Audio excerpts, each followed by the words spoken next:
Baik, jadi pada kesempatan kali ini, saya akan coba untuk menjelaskan fitur Advanced Setting pada modul monitoring. Nah, jadi, ini fungsinya adalah untuk melakukan teknis dan juga logika monitoring secara lebih detail ya, teman-teman. Sehingga hasilnya pun bisa lebih tepat, lebih aman, dan tentunya bisa lebih menyesuaikan dengan kebutuhan sistem. Selain itu pun, dengan adanya Advanced Setting ini, teman-teman tidak hanya memantau website ataupun sistemnya secara umum gitu, tapi juga bisa untuk memantau hal-hal lainnya. Contoh untuk memantau API private, internal service, terus authenticated system. Nah, semua bisa dilakukan dengan menggunakan fitur Advanced Setting ini. Seperti itu, teman-teman. Kemudian selanjutnya, untuk cara penggunaannya, pertama ada yang dinamakan dengan App HTTP Status Code. Nah, ini fungsinya adalah untuk mencegah insiden-insiden ataupun error yang sebetulnya tidak ada, atau mencegah yang namanya false alert. Nah, jadi cara kerjanya, secara default, Perfex akan menganggap 200 adalah angka ataupun kode yang normal. Seperti itu. Nah, jadi, lewat kolom ini, kita bisa menentukan sendiri kode mana saja yang dianggap normal oleh Perfex. Nah, tentunya ini menyesuaikan dengan sistem yang sedang kita pantau, teman-teman. Nah, dengan begitu, notif yang masuk itu benar-benar notif yang perlu diperhatikan, bukan notif yang sifatnya false ya, teman-teman. Nah, di sini saya pilih 200 saja. Kemudian selanjutnya ada yang dinamakan dengan OutType, yaitu pengaturan autentifikasi saat Perfex mau masuk ke sistem yang dipantau. Di sini ada non, ada basic, ada bearer. Kalau non, artinya kita nggak perlu login untuk mengakses sistem ataupun website yang mau kita pantau. Jadi Perfex langsung bisa masuk dan ngecek ya, teman-teman. Dan sangat cocok untuk sistem ataupun website yang sifatnya publik. Kita bisa pakai non nih, seperti ini. Kemudian ada basic. Nah, berarti di sini kita perlu username dan juga password untuk meminta akses.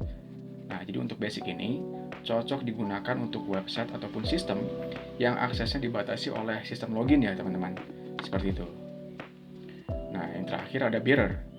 Nah, ini mirip sama basic, tapi bedanya kita diminta untuk menginput token khusus yang biasanya dapat dari dalam sistem gitu. Dan tentunya ini lebih aman dari basic ya, teman-teman. Nah, sekarang saya ambil saja yang non ya, teman-teman. Seperti ini. Kemudian selanjutnya ada HTTP method. Nah, di sini ada head yang fungsinya adalah untuk ngecek header maksudnya tanpa mengambil full kontennya. Lalu ada get untuk mengambil data, post untuk mengirim data, put untuk update data, ada patch ini untuk partial update, lalu ada delete untuk hapus data, dan yang terakhir ada option yang fungsinya adalah untuk mengecek kapabilitas dari endpoint. Nah, untuk ini semua bisa disesuaikan saja oleh teman-teman. Di sini saya akan ambil yang head ya, seperti ini teman-teman. Nah, karena saya ambil yang head, berarti Perfex hanya akan memeriksa availability, respon header-nya, dan juga status endpoint-nya. Seperti itu, teman-teman. Kemudian selanjutnya ada yang dinamakan dengan request body. Nah, fitur ini sangat berguna untuk memonitor endpoint yang sifatnya itu fleksibel atau dinamis ya, teman-teman. Seperti API login, API pendaftaran, ataupun API transaksi yang memang butuh input data supaya bisa diuji dengan akurat. Seperti itu. Misal, contoh seperti ini ya teman-teman. Perfex akan mengirim data yaitu nama dan juga usia setiap kali melakukan pengecekan. Dan di sini tidak harus menginput data asli penggunanya ya teman-teman.